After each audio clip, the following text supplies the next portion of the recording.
તમે કહો રેડી તો પછી પેલા ભાઈને કીધું એવું ના કરો યાર, ના બતાવો એવું ખોટું ખોટું યાર. આમરો તમે આપણી જ ચાય રે.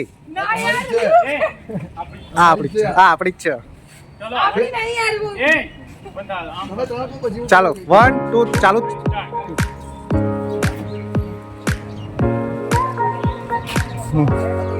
આ તમારી જ છે. ના યાર, ખોટું નહીં. નહીં આપણી નહીં. નહીં આપણી નહીં. આપણી સરસ સરસ.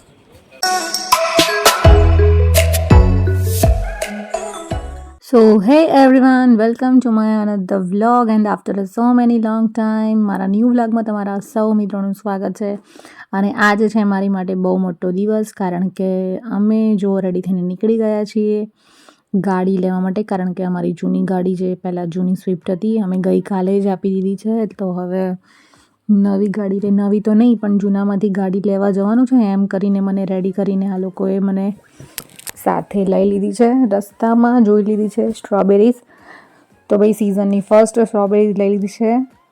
જે અમને ચખાડી હતી એ તો બહુ એકદમ મીઠી હતી, પણ જોઈએ હવે બાકીની સ્ટ્રોબેરીઝ કેવી નીકળે છે. તો આ છે માહુ એન્ડ ટેસ્ટ કરી લઈએ. ભાઈ સ્ટ્રોબેરીવાળાએ અમારો દાવ કરી દીધો છે. જે અમને ચાખવા આપી હતી એ બહુ મસ્ત અને ગળી હતી, પણ બાકીની સ્ટ્રોબેરીઝ બહુ ખાટી નીકળી છે. તો એક્સપેરિમેન્ટ ડીંગુ અને શિવ ઉપર પણ કરી દઈએ.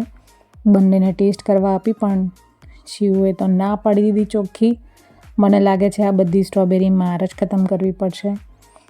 એન્ડ બહુ એક્સાઇટમેન્ટ સાથે અમે નીકળી ગયા છીએ સ્પીની તરફ, કારણ કે ઘરેથી ફાઇનલ થયું હતું જૂની ગાડી લેવાનું. તો અમે જઈએ છીએ, પણ રસ્તામાં ગાડી અહીંયા મારુતિના શોરૂમ આગળ સ્ટોપ કરી દીધી છે અને મને ખાલી ગાડી જોવાનું કહી અને મને લઈ આવ્યા છે અંદર, મારો બ્રધર અને મારા હસબન્ડ બંને. તો આ છે મારુતિની શોરૂમ અને અહીંયા પડ્યા છે બધા મારુતિના બધા મોડલ. એન્ડ ડીંગુ અને શિવ બધા બેસી ગયા છીએ અને અહીંયા ડિસ્કશન ચાલે છે. ફટાફટ ભાઈ ભાવ કઢાવવાનો હતો તો ભાવ કઢાવી દીધો છે. તો હું કહી રહેલું છું કે ચાલો ફટાફટ નીકળીએ હવે સ્પીની તરફ. પણ અહીંયા આવીને મને ખબર પડે છે કે જયેશે 1 મહિના પહેલાં વેગેનાર બુક કરી દીધી છે અને હવે ચાલે છે મને કન્વિન્સ કરવાની વાતો. ભાઈ મારા માનેમાંથી નથી આવતું, કારણ કે આ બધું સો મેની સરપ્રાઇઝિંગ છે. કારણ કે ગાડી ખાલી જોવા જવાનું ભાવ કઢાવવાની વાત કરીને મને લઈ આવે છે અંદર, અને હવે મને ખબર પડી કે 1 મહિના પહેલાં વેગેનાર ગાડી બુક કરી દીધી છે. તો જયેશ મને કન્વિન્સ કરે છે કે તું માનતી નથી, પણ જો પેમેન્ટ ડિટેલ હા તે વગેરે બધું મને ફોનમાં બતાવે છે. પણ વેગેનારનું નામ સાંભળી અને ડીંગુ બંને અને શિવુ બંનેનું મોઢું પડી ગયું છે, કારણ કે વેગેનાર મને પોતાને પણ નથી ગમતી. પણ હવે ડીંગુ તો કહે છે કે એના કરતાં આપણી જૂની સ્વિફ્ટ સારી હતી, પપ્પા વેગેનાર કેમ લીધી. અને જુઓ ચર્ચાઓથી બોર થઈને છોકરાઓ તો જો ગાડીઓ સાથે છેડછાડ કરા. ઓ ભાઈ સાચવીને. તો અહીંયા શું થઈ રહ્યું છે મને પોતાને નથી ખબર. દર 15 મિનિટે મને મળે છે શોક. અને શિવ જો ટાઈમપાસ માટે આઈપેડમાં મારુતિના બધા જુદા જુદા મોડલ આવે એ સર્ચ કરી રહ્યો છે. તો ભાઈ હવે તો ફાઇનલ થઈ જ ગયું છે અને કાગળ પણ સાઇન થવા લાગ્યા છે, કારણ કે લાસ્ટ સિગ્નેચર છે બધી જે એની પ્રોસેસ આવે ડોક્યુમેન્ટ સાઇન થવા લાગે છે. એટલે હવે ખબર પડી ગઈ કે ભાઈ જૂની ગાડી નથી લેવાની, વેગેનાર મારી કન્ફર્મ થઈ ગઈ છે. પણ વેગેનાર ગમતી નથી, પણ આ ભાઈ મને સમજાવે છે કે વેગેનાર બેસ્ટ સેટિંગ ગાડી છે ઇન્ડિયામાં. છતાં પણ જયેશ મને કહે છે કે જો ના ગમતી હોય તો આપણે એક્સચેન્જ કરી દઈએ. મેં કીધું ચલો ભાઈ હવે જે આવી એને વધાઈ લો. અને ફાઇનલી મને લઈ જવામાં આવી મારી ગાડી તરફ, કારણ કે પાછળની જે પ્રોસેસ હોય છે કે બધું આપવાનું, ચાલો ફોટો સેશનને બધું કરાવી લઈએ. તો ફાઇનલી અમને મળી ગઈ છે અમારી ગાડીની કી, તો એની સાથે કરી લઈએ થોડો ફોટોશૂટ. ભાઈ હસવું નહોતું આવતું તો એ હસવું પડે છે, પણ મેં કીધું ભાઈ કપડું ઓઢાડીને પેલી પ્રોસેસ કરો છો એ કરો, એટલે થોડી ફોટો રીલ બનાવીએ. પણ પેલા ભાઈએ કીધું કે આ બાજુમાં જે ગાડી પડી છે કપડું ઓઢાયેલી એની આગળ જ તમે ફોટા પડાવી લો. પણ મારું મન માનતું નહોતું, કારણ કે યાર આપણી ગાડી છે વેગેનર અને કોઈની ગાડી આગળ આપણે શું કરવા ફોટા પડાવીએ. પણ પેલો ભાઈ કે ચલો પણ યાર કોઈની ગાડી આગળ આપણે શું કરવા ફોટો પડાવીએ. હું ભાઈને કન્વિન્સ કરું છું કે ભાઈ પેલી અમારી ગાડી છે તો એના ઉપર કપડું નાખી દો. બટ ગાડી આ કોઈ બીજાની નહોતી. ફાઇનલી મને 2 કલાક પછી એક બીજો બ્રેકિંગ શોક મળે છે અને મને જાણવા મળે છે કે આ મારી જ ગાડી છે. તો જૂની ગાડીમાંથી આવી વેગેનરમાંથી આવી બ્રેઝા. તો જયેશે ડિસાઈડ કરી દીધું હતું 1 મહિના પહેલાં જ મને સરપ્રાઈઝ માટે, અને આજે મને મારી લાઈફનો બેસ્ટ સરપ્રાઈઝ મળ્યું છે. Thank you so much to my dear husband. And ખુશીના મારા આંખમાંથી આંસુ આવ્યા, પણ હજુ પણ મન માનતું નથી. ફાઇનલી ગાડીના ડોક્યુમેન્ટ જ્યારે મારા હાથમાં આવી ગયા ત્યારે મને બિલીવ થયું કે ના ભાઈ ગાડી મારી જ છે. તો ભાઈએ કીધું કે અંદર બેસીને જોઈ લો, ફીચર્સ સમજી લો. તો ફાઇનલી આવી ગઈ છે અમારા ઘરે અમારી ન્યૂ કાર.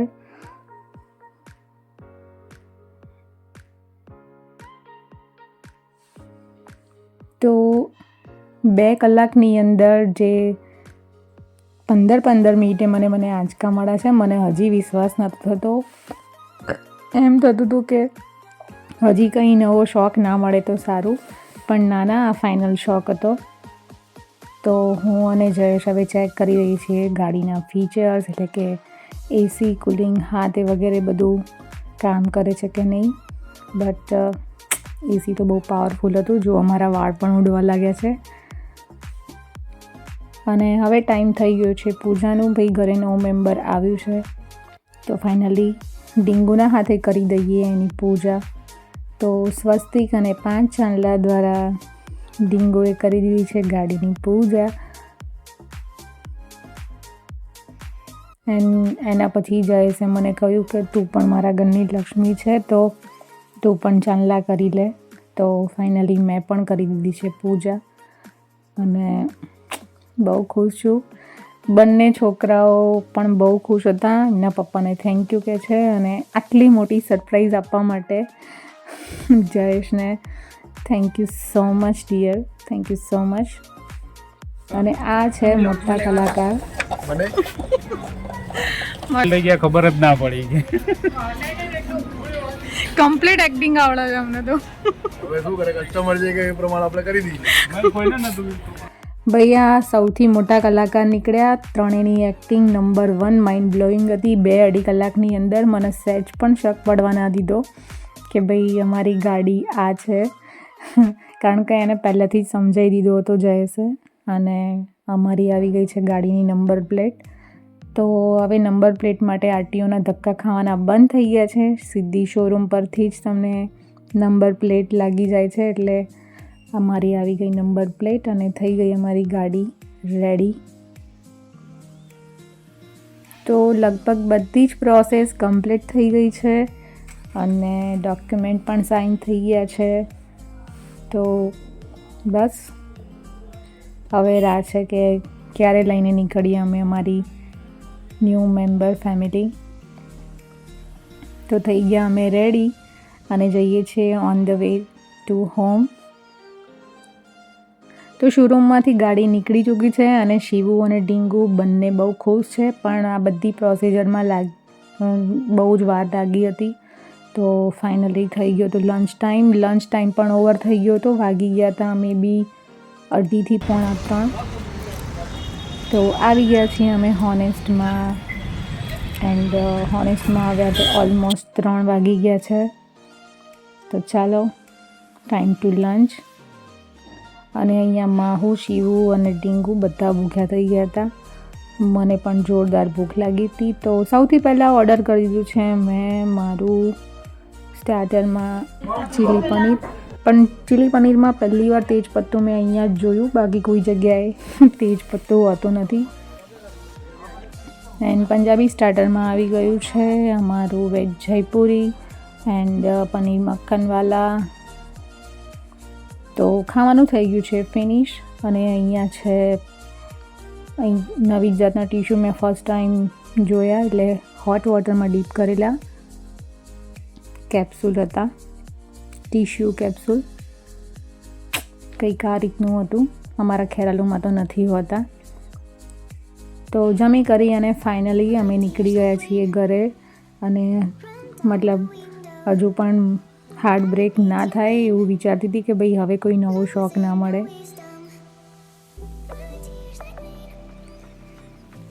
તો હવે કોઈ શોખ નહીં, કારણ કે ફાઇનલી આવી ગયા છે અમે ઘરે. તમારે બોલવું નહીં યાર, હાલ નહીં. તો કરીએ આજના બ્લોગનો અંત. અને વિડીયો કેવો લાગ્યો, જો ગમે તો કરી દેજો મારી ચેનલને subscribe. Thanks for watching. By.